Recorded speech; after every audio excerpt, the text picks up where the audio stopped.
Hey guys, in this video I'm going to show you how to set up no-code AI agents with Relevance AI. I'm going to show you step by step how to set up your first AI agent and everything I've learned while building these AI agents for my clients over the last 6 months. If you don't know me yet, I'm Ben. I started an AI agency last year and since then I've delivered around 15 AI agents to clients. Now, I'm not pretending to be a world-class expert. I'm still learning a lot myself too, but I have been spending quite some time in Relevance AI. And even though it's a no-code platform, it can get a bit tricky when starting out. So this video really serves as a resource I wish I had back in the day when I started building these agents. And as the best way to show you how to set up these AI agents is by actually building one. We're going to build an AI inbound lead manager agent that I recently delivered to a client. But before doing that, I do want to give you a brief overview of what are AI agents, when do you use them, and a little bit of an overview of Relevance AI if you're new to it. But feel free to skip to the part that makes most sense to you using the timestamps below. So I've broken this video down into 3 parts. The first part will go over what are AI agents, what's the difference between AI agents and AI automations, and when to use them. In the second part, I'll go over some key concepts to know inside of Relevance AI. And in the last part, we'll actually be building our inbound lead agent, and I'll be going over the agent prompting, the settings, tool building, and how to integrate your AI agent with other softwares and with the API. So what is an AI agent? An AI agent is a software that automates processes, makes decisions, and intelligently interacts with their environment to achieve a goal. So if you can see my really badly done diagram there, we have an AI agent, which we prompt with an agent prompt or a system prompt. It usually has access to a knowledge base too, and we give it a specific goal there. We also give the AI agent access to tools, and those tools can interact with softwares and can perform functions. So the AI agent can access these tools to achieve its ultimate goal and automate a process.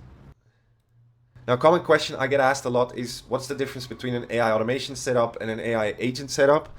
They can be very similar actually, and the outcome can also be very similar. But the biggest difference is an AI agent has decision-making capabilities. So we give it a set of tools and a prompt, and the AI agent can actually decide which tools to use to achieve a certain goal, while an AI automation is more a rule-based sequence of tasks to perform.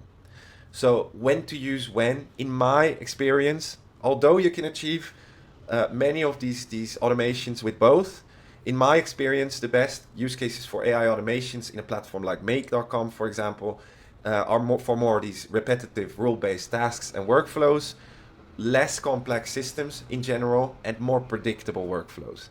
And AI agents, because of the decision-making capability, you can handle more complex tasks and workflows. You can work with less predictable workflows. And another big thing is you can have a human in the loop. Because a lot of these clients don't actually want to completely automate all of these processes always. They do, some of these clients actually want to be there in the process to review, evaluate before taking the next step. I'll give you some examples after, but that's a big advantage of these AI agents that I've seen. So here's an example of a more complex system where we have an AI agent versus an AI automation. They're both still possible through both ways, either Relevance AI with the AI agent or make.com or Zapier with the AI automation. But in my experience, for these more complex systems, these AI automations become extremely complex, very prone to error if we have to build out these large workflows and processes. And in this case, I usually prefer going to an AI agent, which I give a system prompt, I give some tools, and then he has more decision-making capabilities to take his own decisions. So in my experience, the best use cases for AI agents, what I've seen are customer service agents, sales agents, also because a lot of sales reps actually want to be in the loop. They want to make sure, for example, enterprise sales reps want to make sure that the research and the email that's being sent out is perfectly crafted before actually sending them. So it's actually good for them to not completely automate it. Then we have marketing agents, also in terms of the content production. Many people don't want to automatically post AI generated content. They do want to review or check. So those are good use cases for AI agents too. And in general, any other workflow where they have high precision requirements, because in those cases, it's very important to have sort of that human in the loop to verify, to review that everything's going the right way, to do the next to take the next action. So there are basically two types of agents. We have co-pilot agents and autopilot agents. So co-pilot agents is basically what I said before. It's where we have a human in the loop. So an example could be the content repurposing agent. So they want to produce content, but with human supervision before actually posting a blog post on their blog, etc. And then we have autopilot agent. For example, one I've built is the BDR agent, which finds prospects, researches, sends personalized emails, answers emails, and books meetings, all on autopilot. So there's no human involvement here, but it depends, right? Because we have enterprise clients that one client is extremely important, so they really want to be in the loop. But maybe for SMBs, autopilots are better. It really depends on the client and the use case. Now, what's the opportunity? I think the opportunity is gigantic for AI agents. I think for businesses, it can improve efficiency so much. It can set them apart from competition. It can automate entire workflows and complex workflows and tasks. And I just heard Elon Musk talk about this yesterday. He says AI adopted businesses will outcompete others in the very near future. And for entrepreneurs, of course, AI specialists will become extremely valuable to these companies as they will have to adapt. And also, I think maybe for the first time ever now, non-tech people can now build really powerful business applications with these no-code solutions. And if you're an employee, of course, you can really set yourself apart and become way more productive by automating your own tasks and workflows through AI agents and AI automations. So now I want to give you a brief overview of Relevance AI, why I like it so much, why I prefer it over other solutions, and some of the key concepts I think you should know before starting out. First of all, it's a no-code AI agent builder, which is important to me because I'm not a coder. I can imagine you're not either if you're watching this video, but that separates it for me from other popular AI agent tools like Crew AI. Also, I think it can help in terms of speed of delivery or speed of development. They're way more user-friendly than working with GPTs or the OpenAI assistant, and you can actually build these tools, which you can't do in the OpenAI platform. They actually have many templates already available inside of their app, but you can also easily build them from scratch. They have many software integrations already inside of their app, like some CRM integrations, LinkedIn scrapers, website scrapers, and some more. You can also pretty easily connect them through the API with your own softwares. I'll show you that later when I'm building out my agent, how you can connect these, but it's quite easy. And then very importantly, they have a very nice UI for agent management, which is especially important if you're managing it inside of your company or delivering it to clients. You can actually give them these UIs for their agent management. So if, let's say, they have a human in the loop system, you can deliver this agent system on their website or wherever they want, where they can manage their agents, check what they're doing, review steps before taking next actions, and you can sort of deliver it in a professional way to your clients. They also have tracking usage and dashboards. So again, if you're managing multiple agents or multiple clients, you can easily see the usage for each client or each agent. And also they have the availability of working with multi-agent systems. Now, I'm not going to go too in depth in multi-agent systems in this video, but you can imagine that you can already do quite complex things with one agent. If you work with multi-agent systems, you can do even more complex things. So even though it's a no-code platform, you can really, the use cases are unlimited. You can customize this any way you want, and you can really do anything you want. So no code, but still you can go extremely complex. You can even add in code if you want. So the key concepts in Relevance AI and any AI agent really are tools, agents, and multi-agent systems. And you can really think of them as layers of complexity. So first we have the tools, which are more the rule-based sequence executions, very similar to something like make.com if you've worked with it. These tools you can make extremely complex, but in general you want to sort of keep them simple, again, to not overcomplicate. Then we have our agents who work with these tools to achieve a more complex goal.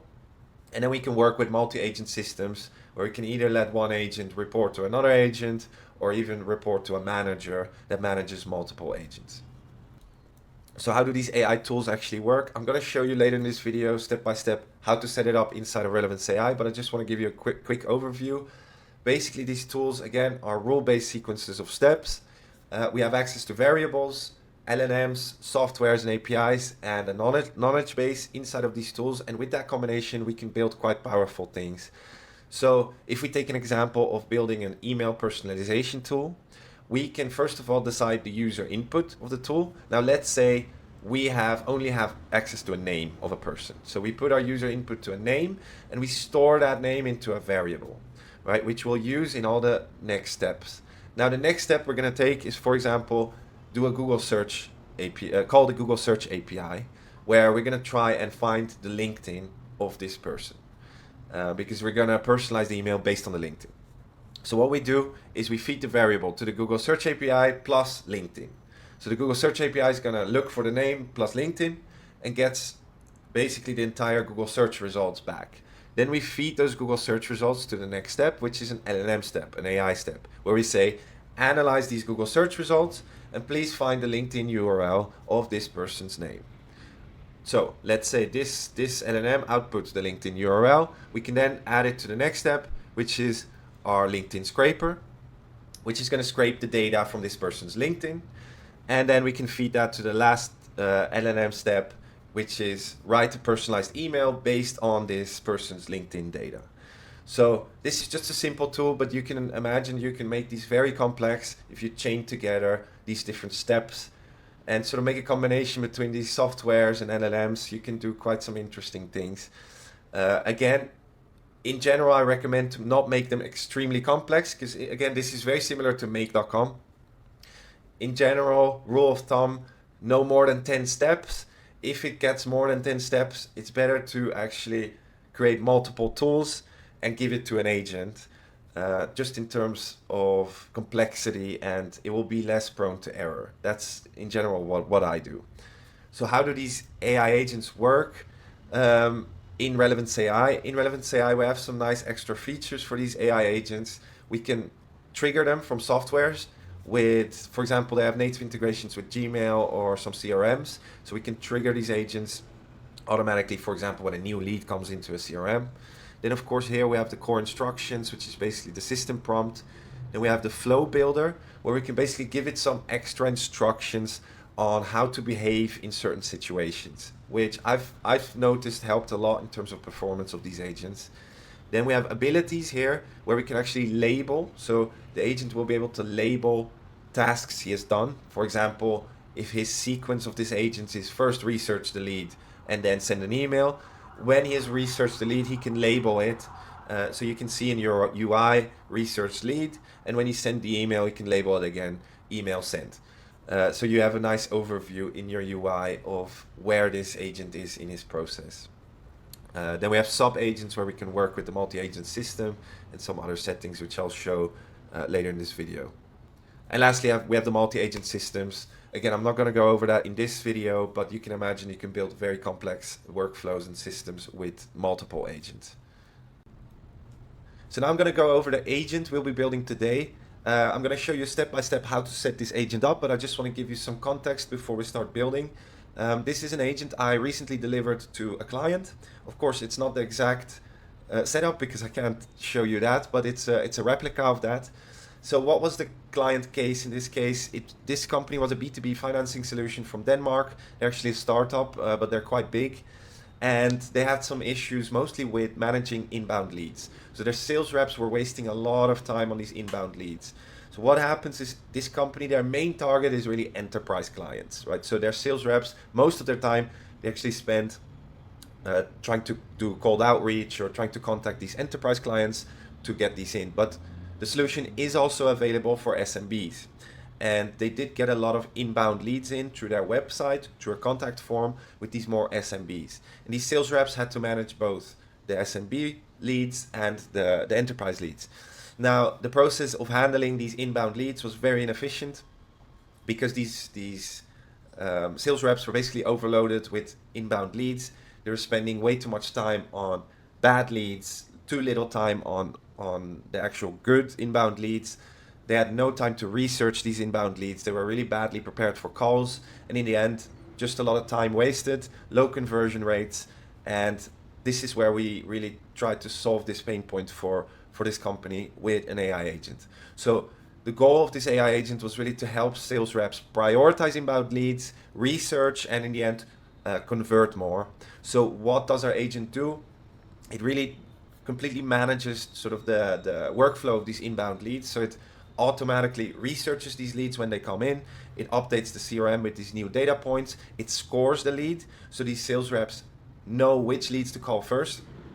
It finds the decision makers in these companies, which is very important for these guys too, because they always have to talk to the right person. And it also prepared a personalized call script for them, which is updated inside of the CRM, so they could literally see, okay, this is a high priority lead. This is a little summary of the lead, and here's a personalized call script. So you can imagine it made quite a big impact in this company, because these sales reps can just focus on the right leads and be very well prepared for them. So I'm going to show you in a second exactly how we set up. So I'm going to show you in a second exactly how I set up this agent, but I just want to give you a brief overview. Basically, we have given this agent 8 different tools. First of all, it's triggered through HubSpot when a new lead comes in.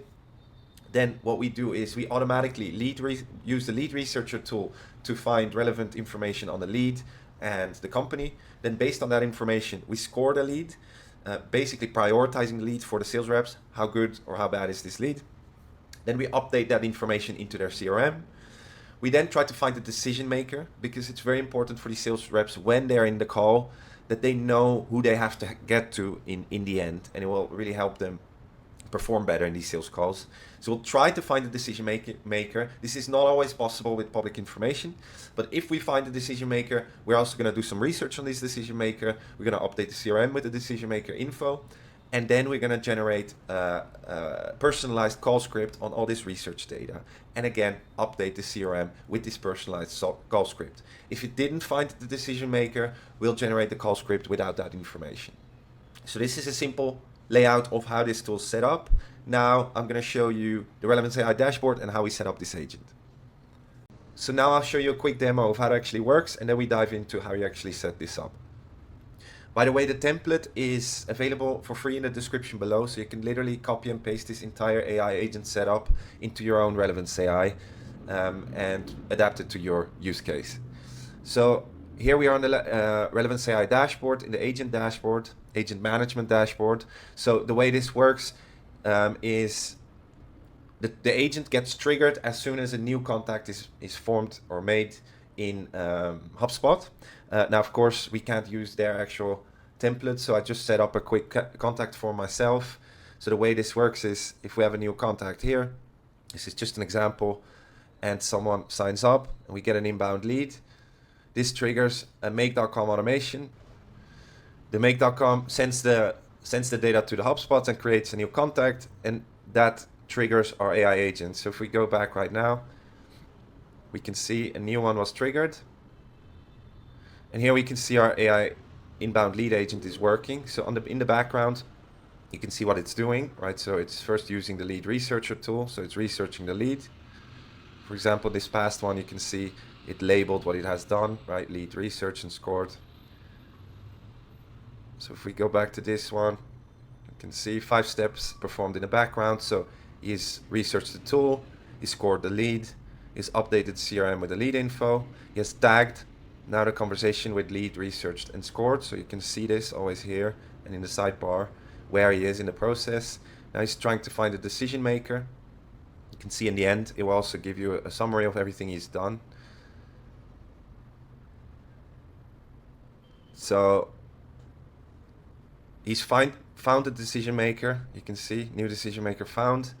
He's doing the research on the decision maker. He's updated the CRM with the decision maker info, and now he's generating a personalized call script.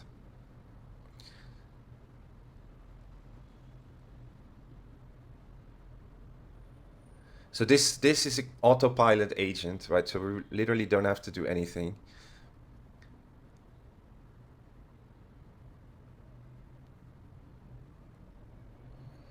And he's done. So the process for managing has been successfully completed, right? This is everything he's been doing: lead research, lead scoring, CRM update, decision maker. If you need any further assistance, feel free to ask. So let's go back into HubSpot and see what happened there. So we can see a new contact was created. The lead score we have now here where the sales reps can prioritize which are the important leads. In this case, it's not a very good lead. We have the LinkedIn account. We have the job title of the lead. We have the lead summary. We have a website URL. We have the company LinkedIn. We have the company size, the industry, company summary, the decision maker of the company, decision maker LinkedIn, and a decision maker summary. And finally, we have a cold call script, a personalized cold call script. So you can see this one is personalized to them. Hi, Christina. This is Ben from, in this case, I personalized it to my own company because, of course, I can't use the actual company. And then it generated spin selling questions, which is a sales technique. So we can see situation questions. I wanted to ask, how does Cloudamate currently manage lead enrichment and outreach in your sales process? And what tools or systems are you using to automate sales tasks at Cloudamate? So we have a personalized sales script. So this is how it's actually working. If we go back to the lead agent, we can also check here every tool, what has been done. For example, a lead research tool, the input was this, the output was this. I'll show you in more detail later. Before, I want to give you a brief overview of the Relevance AI dashboard. So if we go back here we are inside Relevance AI. If you signed up for a free account.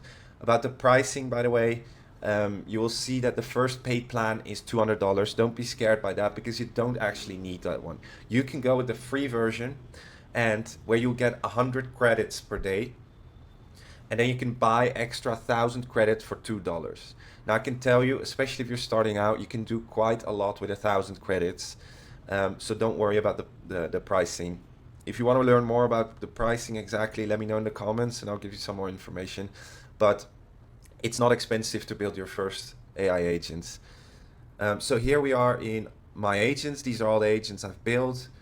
And you can see we have tools here. We have knowledge, so we can upload knowledge bases. We have templates. So here they actually have many templates available already. So they even have some agent templates. But mostly they have like tool templates. For example, you can see extract data from PDF, Google search, analyze CSV. So there's some very useful ones that will save you a lot of time if you need to do specific things. But in general, I noticed that I mostly build tools from scratch because you always need to modify them to each specific use case. So, and then lastly here we have the activity center and the analytics where we can track these dashboards, etc. And we have integrations. You can see I have some native integrations with Google, HubSpot, Slack, Outreach. Here you can put in your API key. So if you haven't used Relevance AI yet, I highly recommend you put in your OpenAI API key because then you'll get charged through OpenAI instead of Relevance AI, which will put a small markup on it. So use your own API keys, or if you like other LLMs, they have them all available here. So this is a little overview of the dashboard. We go back to the agent. So we have our inbound lead agent, and here's really where we go to the agent setup. So we have the agent name, the agent description. That agent description is more for you, or if you start working with multi-agent systems, this actually describes to other agents what this agent does, which sometimes can be useful. But for now, not very important. And then here we have integrations and triggers. So they have some native integrations, right? But I actually integrated it and triggered it through a make.com automation because I want to show you guys later how you set that up. Because basically if you work with any other tool than this will be the easiest way to trigger your agent. So that's why I set it up not directly with HubSpot in this case, but through make.com because it allows us to basically integrate it with any software we want. Then we have the core instructions, which is the system prompt. Right now, the system prompt is very important for this agent. I use a structure. I actually have a tool also available in the description below that is an agent prompting tool. So all you will need to do is fill out some boxes and it'll generate the perfect prompt for you. I got this from another YouTuber, Liam Audley, which is very good at these things. So that will help a lot in terms of writing these prompts. So in this case, I have instructed it in the following way, right? You're an expert inbound lead manager, efficiently researching incoming leads and companies. You'll score the leads, find decision makers in the company, and update our CRM with newly found information. You also generate a personalized call script based on the research results you found. You will be triggered, right? So I give it some context when a new contact is formed in HubSpot, and this is sort of your SOP, right? The things you have to do, right? So I give it the breakdown of all the things it has to do. Here's some extra rules, right? Always start with this tool, always end with this tool. And some other rules, for example, this one, you will only do research on the decision maker with the decision maker research tool if a decision maker was found. And if the decision maker is different than the original lead, because if it's the same lead, if it's the same as the lead, we already have done research on that person. So this part, in my experience, is very important in agent prompting, which is the SOP and tools. So giving a good description of what each tool does and how it should use it is going to be very important for the performance of your agent. So in my case, I've just described what each tool does and what it sort of returns back to the agent. What information does it give back to the agent? So this is just a description of all these tools. And lastly, notes. Notes are very good for if you're trying the agent and it doesn't do exactly what you want. For example, it skips a step or whatever. Add it in a note, because actually these language models, there's been a study there done that showed that instructions that are given in the beginning or at the end of a prompt are being taken into account more than others. So if you have a specific problem that's hard to solve, try to add it always in the last part at notes, and usually you will see that it resolves it pretty quickly. Now here's another very good feature, I think, which is the flow builder. Because as I said, the most important thing for these agents is that it follows sort of this flow the right way, right? And although we're giving that information already here in the system prompt, like SOP and tools, we can sort of double down on it here with the flow builder. So as you can see, what I've done here is you can choose between instruction. So for example, when you receive a lead, always start with the lead researcher tool. Then always score the lead with the lead scoring tool. So you can actually fill this in and use a tool here. So notice exactly what you want to do. You give it the next instruction, then update CRM with lead and company info using update CRM with lead info. Then try and find the decision maker using find decision maker. So in this case, there can be multiple outcomes, right? So you can either not find, the tool cannot find the decision maker, or you can find. And based on that, the flow of this agent is going to be different. So we can add a condition here, right? So I've added a condition here. If decision maker was not found or is the same as the original incoming lead, continue here, right? Where we basically go ahead and generate the personalized call script right away.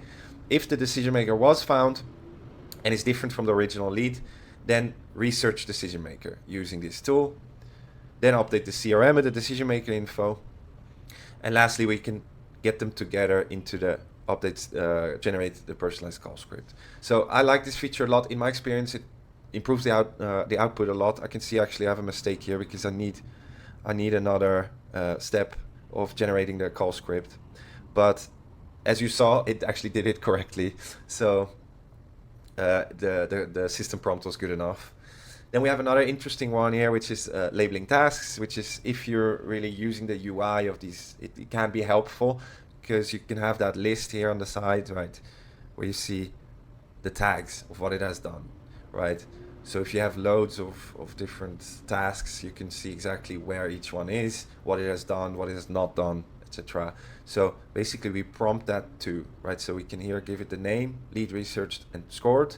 Whenever the lead was successfully scored by the lead scoring tool, then it should label it like that. So you can literally give it just an instruction on when to label it what. Then we have the tool section. So here we can add tools. I'll show you later how to actually build these tools. I'm going to show you 3 or 4 of these tools, how I've set them up. So the interesting thing here is we can choose between 3 options, right? We can do auto run, which I've done now with all my tools in this specific agent. They're on auto run, but you do have the possibility of saying approval required. So this is the human in the loop aspect that I mentioned before. So you can decide he can never run this tool without previous approval, Now, I can show you maybe how this works after, but it's, for example, in some certain cases, for example, I had an AI agent for an enterprise client who sends personalized emails to very important clients, and he didn't want to send those personalized emails automatically. He did want to check before it was actually sent that everything was perfectly right. So we could still automate a lot of his process, like the lead research, the writing of the email, etc. But for him, it's good to evaluate, make some small changes before actually sending it out. So there can be very good use cases for this. And then a third option is let the agent decide. So you can even then prompt it to sort of instruct it when it can use it by himself and when not. For example, in this case, we could say maybe if the lead score is less than 10, you can send a personalized email automatically because this lead is not extremely important. But if the lead score is 100 and this is a great client, then we need approval from a human before we actually send this personalized email. So that's tools. In this case, I've added quite some tools. In general, what I've seen is don't add too many tools to an agent either. Just like I said with the make.com, the AI automations, if there's too many conditions, etc., it's better to give it to an agent. Now, if you have too many tools inside of an agent can get a little bit confused. So in my experience, also around 10 tools is becoming sort of on the edge for AI agents, because it will be harder and harder for him to understand these workflows and to make the right decisions. So if you have an even more complex process where you need even more tools, then you'd go to multi-agents, right? Where we can see here sub-agents. So for example, we can add in another agent here. And for example, whenever it has done this whole process, we instruct the next agent to write a personalized sales proposal. I don't know, but you can see we can add in these sub-agents to make even more complex workflows and to automate entire sales processes or workflows. Now, lastly, there's one more thing I want to show you is how you can actually deploy these agents. So if we go back to the dashboard here, we can click on share, where we have an option for allowing sharing and embedding of your agent. So we can either get a public link, where we just open a link and you get the agent interface, which if you deliver it to clients, you could deliver it like this and they can manage their agents here themselves. Or we can embed it on a website, right? So we have an HTML code here, which we can embed onto our website or their website. So here I have a quick example on my own website. So you can see we have the agent interface here. So that's really it on agents. At the end of the video, I'll show you how to actually trigger this, right? And how to work with the API, how to trigger these agents from make.com. But first we're gonna build our tools, and because tools is really where the magic happens and where you'll spend most of your time. So if we go back to our dashboard, we can go to tools. So I'm going to show you 3 or 4 of the tools that I've set up for this specific agent, so you get a better idea of how to build these. So we can start with the lead researcher tool, which is the first tool our agent uses. So we can go here on edit, right? If you're creating a new one, just click here on new and build from scratch. For now, we're just going to go to edit. Again, this is available for you in the template, so you'll see all of this and you can follow along if you want. So here we have our lead researcher tool. So we have the name and the subtitle. Now this is actually important, right? Because this text, the agent is going to read, and by reading it, it knows what this tool does. So this subtitle is actually important, so that the description of what this agent does. It could be a little bit more in depth, my explanation, but it's pretty straightforward. So it researches the lead and the company. So this agent will understand, okay, this is what the tool does. Then we have our knowledge option. So we can actually add a knowledge base to a tool. Now in this case, we're not using that, but maybe after I can give you an example of where we would use that. For example, if we create a personalized email generator tool, we can, for example, upload a knowledge base of our past emails and maybe some information on our company. And we can then feed that to the tool to make sure it mimics our style of writing and also has some extra information on my company. but I'll show you that in another video, I think. In this case, we're not using a knowledge base. Then the second step is we're defining our user inputs. Now, user inputs is sort of the variables what our tool, the variables that our tool is going to use. So in this case, this company only has a lead name and a lead email, right? So we can only do lead research based on those two data points. So what I've done is created two user inputs, lead name. Again, we have to describe what this is. In this case, it's pretty straightforward, but again, the agent is going to fill this in with the information it received from HubSpot. So it has to define, okay, name of lead, and the agent will fill out this user input.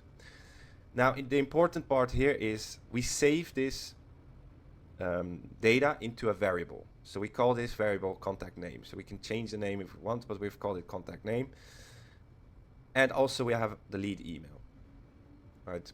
And we store that in a variable that's called contact email. Now these variables are very important because those are the variables we're going to use in all of the next steps of this tool.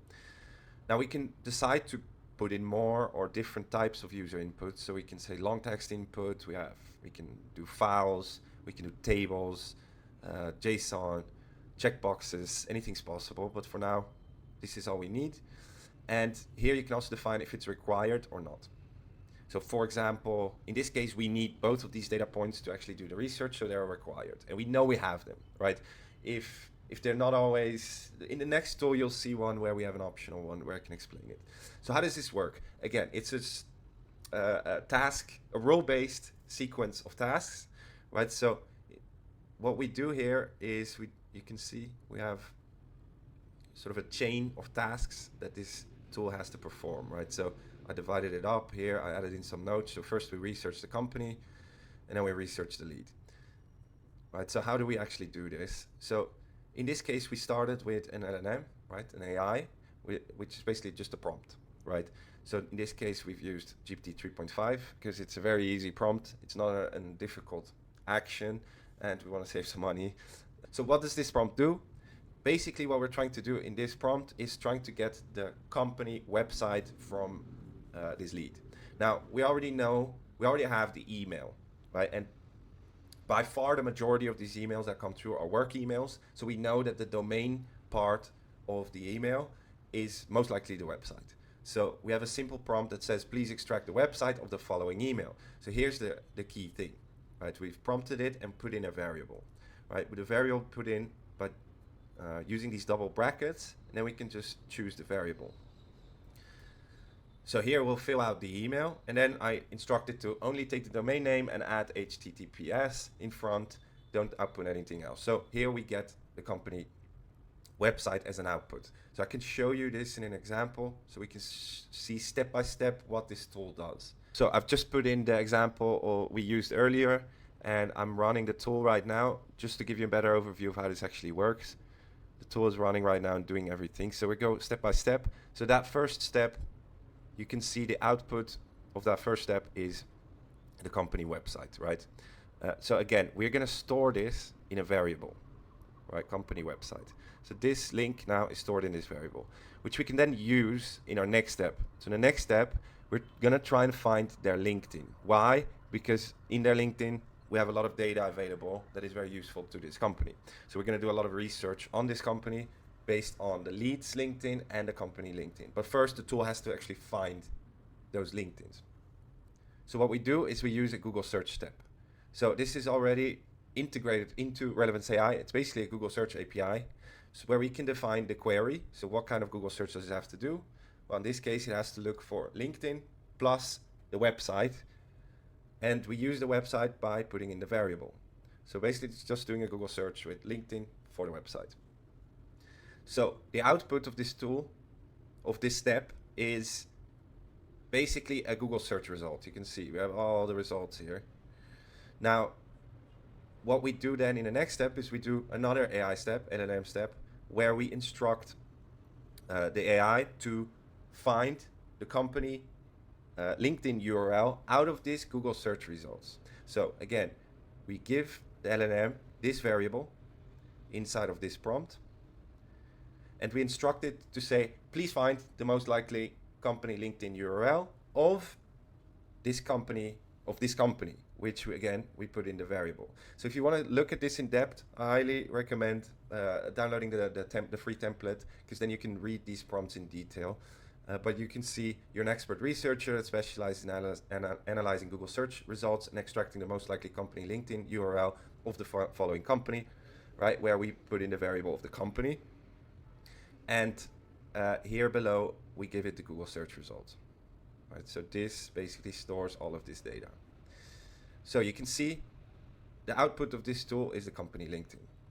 Again, we store it in a variable, company LinkedIn URL, and then we go to the next step, which again, built-in LinkedIn is a built-in LinkedIn scraper already done by Relevance AI. So all we have to do here is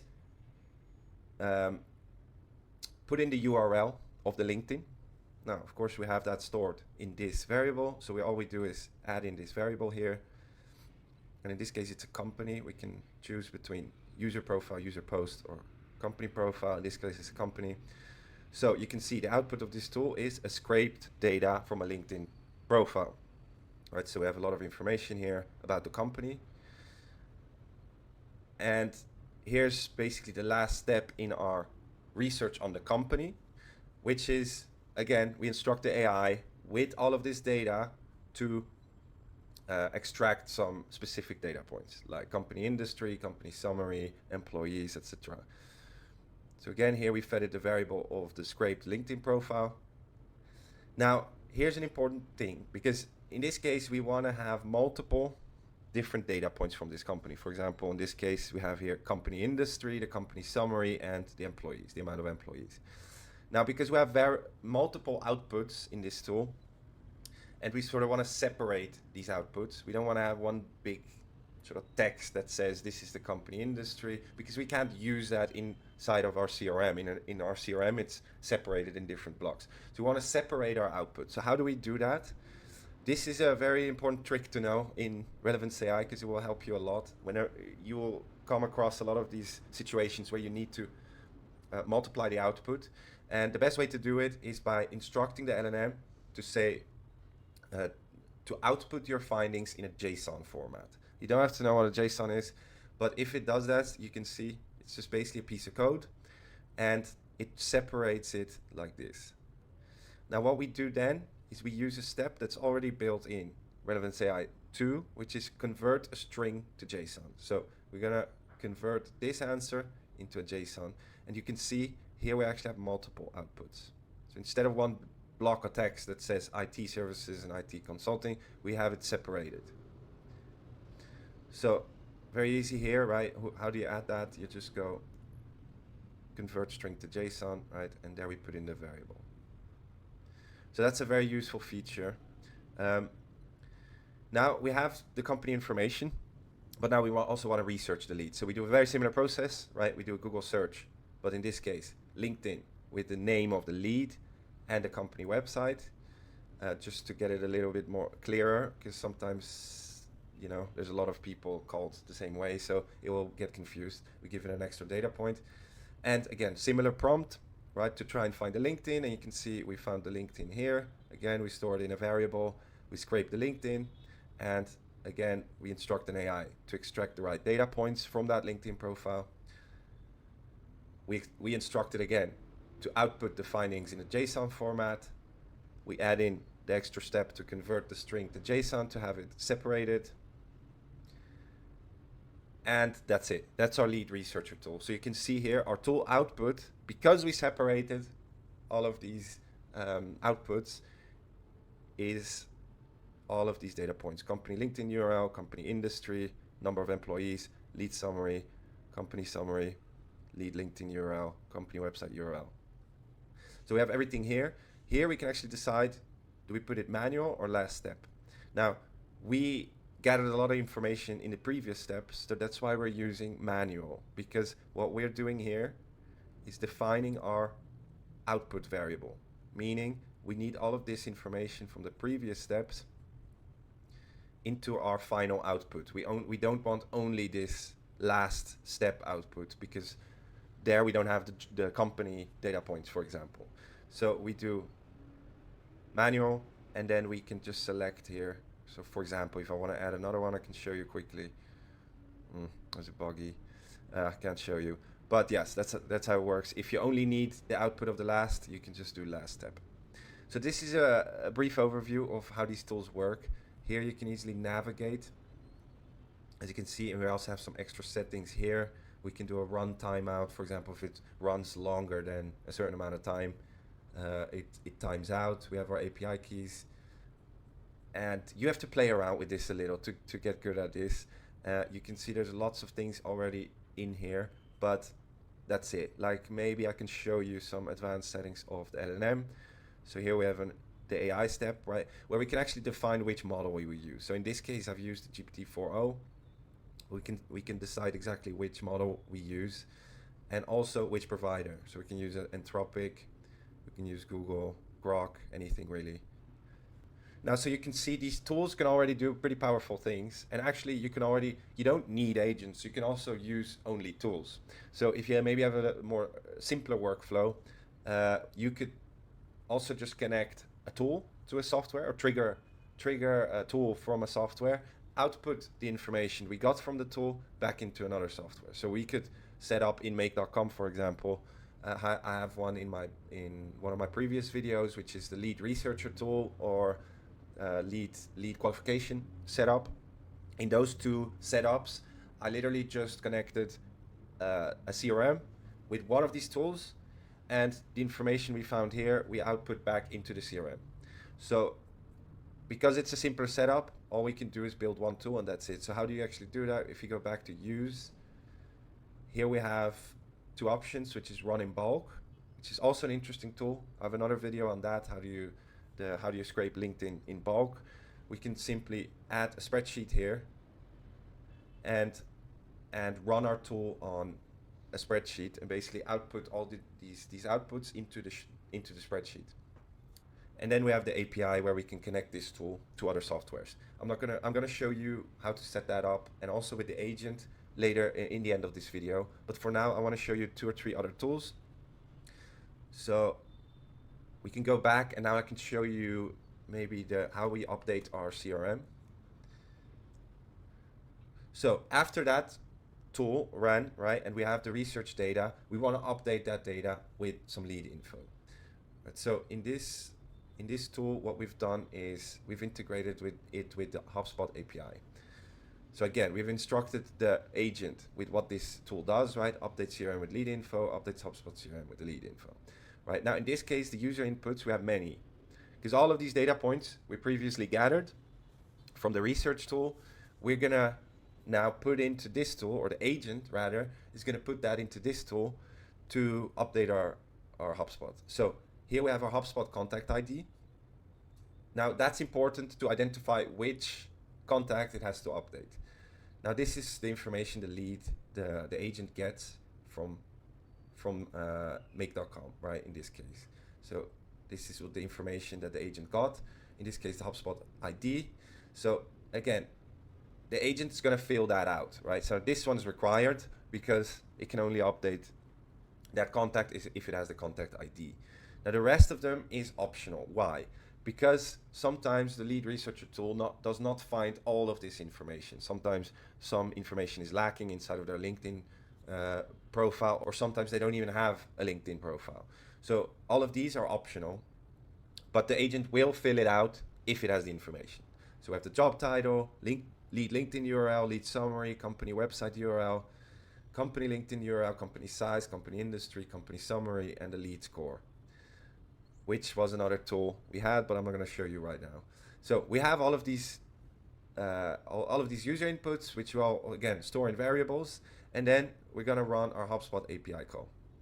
Now, how do you do that? In this case, HubSpot already has one right here, but in general you can trigger any API with the run API request, right? So it's a very similar setup. So in this case, the method is patch, because that's what HubSpot uses to update a contact. We have our account, our HubSpot account, and the path. This path you'll have to find, and it will depend on the software, how it's exactly set up. In this case, this is the path, right? CRM, V3, objects, contacts. And then in the last part of the URL of the path, we need to add in the HubSpot contact ID. So in this case, that's going to change for every different lead. So we put in the variable again here, right? HubSpot contact ID variable. So here we have the body. Body is pretty straightforward. Here we have the fields or the properties that are set up inside of HubSpot. So these properties you actually have to look up in your own CRM, or in this case HubSpot. If you want to know how you do it in HubSpot, I can show you. For example, we have lead score here. If we go edit columns, we can go here to properties. We're not going to this property, but let's say we have lead score. We open it, and here we can see the internal name, right? So this is the property name we have to use inside of our API call. So if we go back, so we have all our properties here, and then we put in, again, our variables, right? Which we get from here. So this is all the information it will update on this HubSpot contact ID. So that's how it works, very easy. So that's how you sort of integrate an API. If you want to learn more about APIs and how to set them up, let me know in the comments, and maybe I'll make a separate video on that. Now I want to show you one more tool which I think is interesting, which is the Find Decision Maker tool.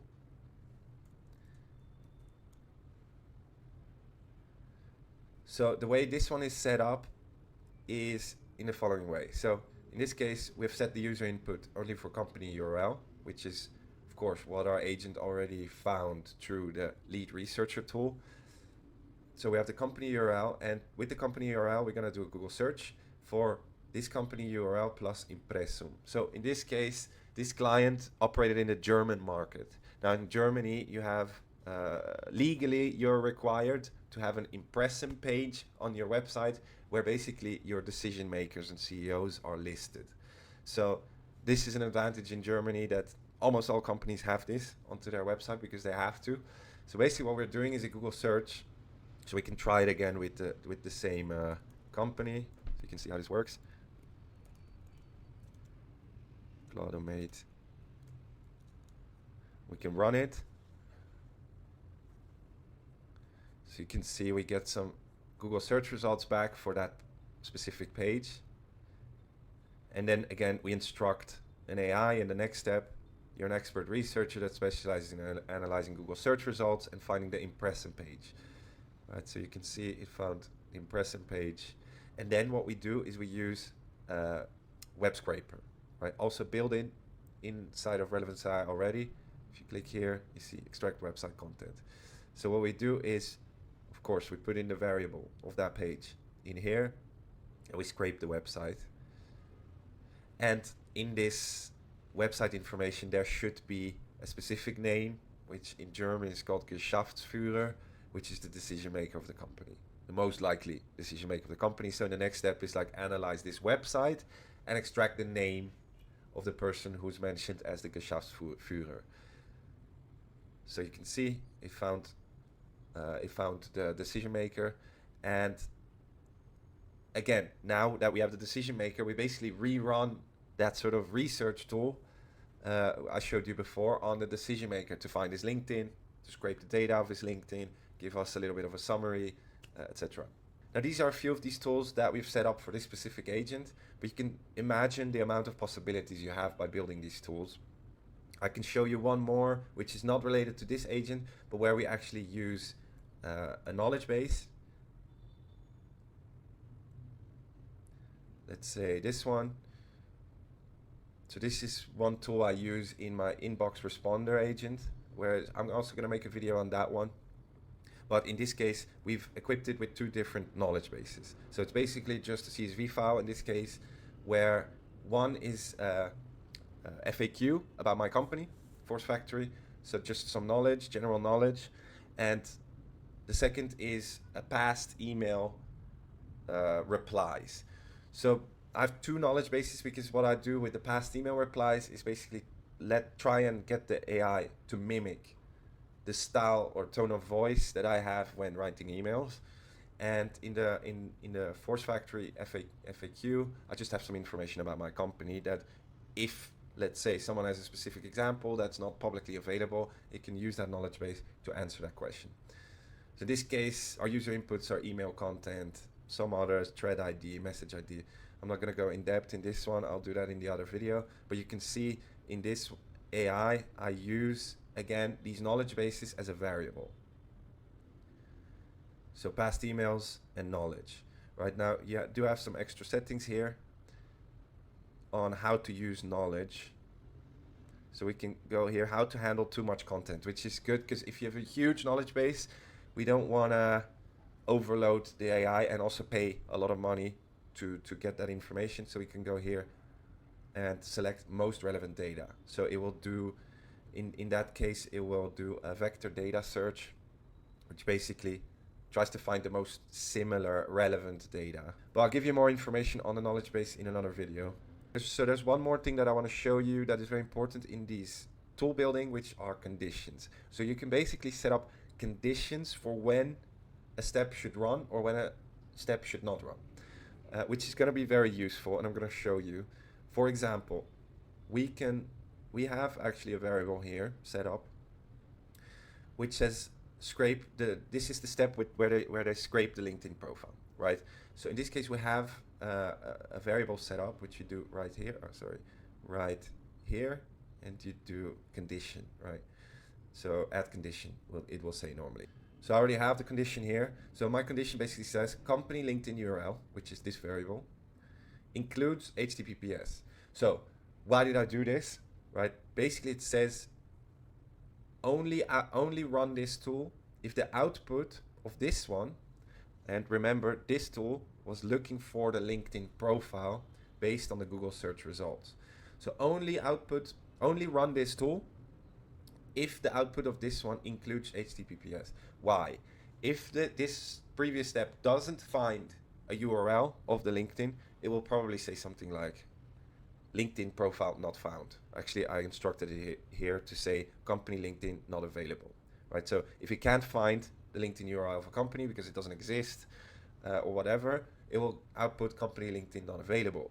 And in that case, the LinkedIn scraper will not run because the answer doesn't include HTTPS, right?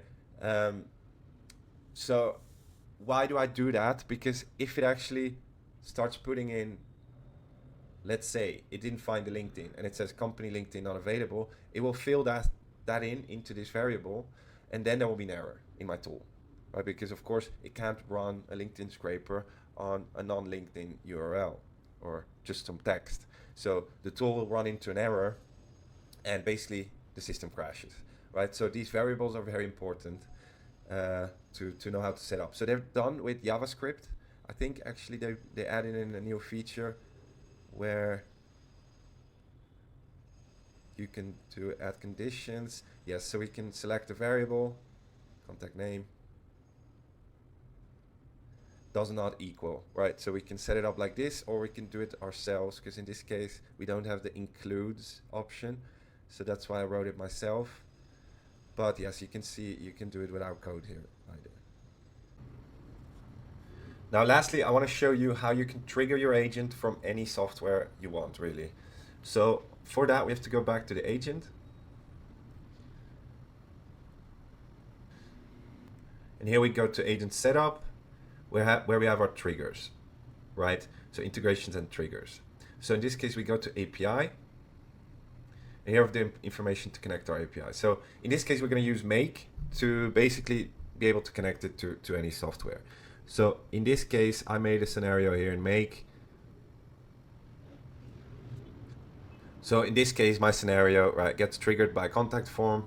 Then it's being the contact is sent to HubSpot, and whenever a new contact is created in HubSpot, my AI agent is triggered.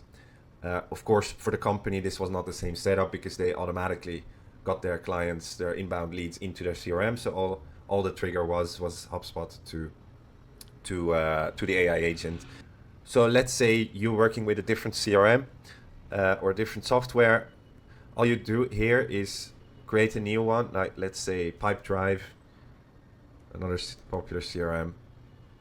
I don't have a Pipedrive account, so I can't show you in detail. But let's say whenever a new contact is created, so we can say watch leads, triggers when a new lead is added or updated, right? So we have that as the trigger, right? We set up the connection, right? And then basically triggers every time a new contact is created.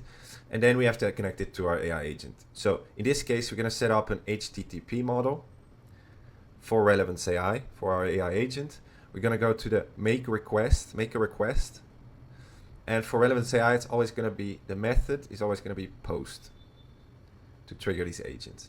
So we can go back now to Relevance AI, and the endpoint you find here, we copy that, we go back into make, and we add that here in the URL.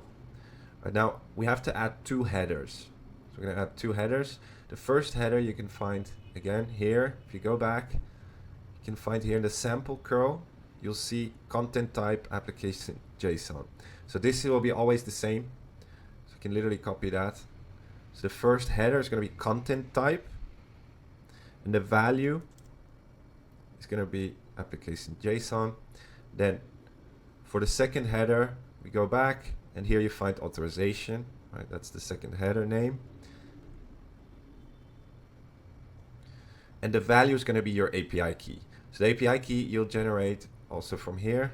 You have here an option that's called generate API key. If you click here, an API key will be generated. You copy and paste that into the value of authorization. Right, once you've done that, you select here, body type is raw, the content type is going to be JSON, and here we're going to have to put in our request content or request body. So we go back in here, and we have our request body. So that's where we're actually going to put in the message we're going to send to our agent when it gets triggered. Lastly, we're going to have to put parse response, yes, because I'm going to show you this request content in the module I actually set up, so you can understand it better. So if we go here, and we're in the request content, so as you can see here, we have the same request body, but I added in the variables from HubSpot.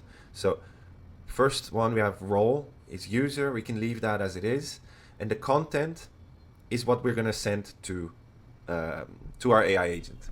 So in this case, our AI agent, you remember for our lead researcher tool, what does our agent need? It needs the HubSpot ID now to update the data whenever it run the research, etc. It needs the email and the lead name, right? So in this case, I just typed in literally HubSpot ID, and then I added in the variable from HubSpot ID. Right, then I typed in email, because this exact message will be sent to the agent, and then I added in the variable of the email and lead name with first and last name. Right, so this message, this is going to be sent to the AI agent. I can show you here. You can see it sends HubSpot ID. It filled in the variable, email, and lead name. So you can even give some instructions to your agent in this request if you want. But we go back. That's it. So don't forget to click here on parse response yes. And now you've set it up. It's pretty easy. Actually, it's the same sort of principle for tools. I can show you quickly. If we go back to tools,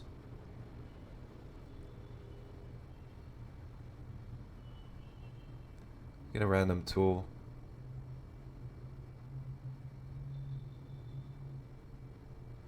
We're going to have the same setup. You can see we have the endpoint here, we have the request body, the sample curl. The only difference is with a tool, you'll have to add in the variables exactly at these properties, at these params.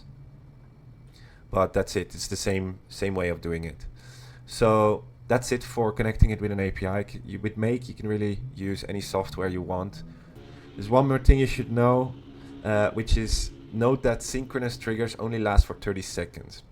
If your tool is long running, you'll need to make a call to the asynchronous endpoint. So this is a little bit of a different setup, and it would be if you get if you're waiting for an output of your tool to update, or an agent to update a next step. Now in this case, we're updating our CRM from the AI agent. So we're not waiting for any output here inside make.com. But if you do, you'll have to set up an asynchronous endpoint. I will make another video on how to do that, because it's a little bit different than this system. All right, guys, that's everything for this video. Thank you so much for watching. Please like and subscribe if you got any value out of this. It took a lot of time to set up. And I'm planning to make a lot more of these types of videos where I show different use cases of AI agents and AI automations. Also, if you have any suggestions on what I should build next, please drop me a comment and I'll do my best. Also, if you're looking for any consulting, my link is in the description below, or if you're looking for a bigger project for your company, you can go to my website, forcefactoryai.com, and you can book in a meeting with us. Thank you so much for watching, and I'll see you in the next one.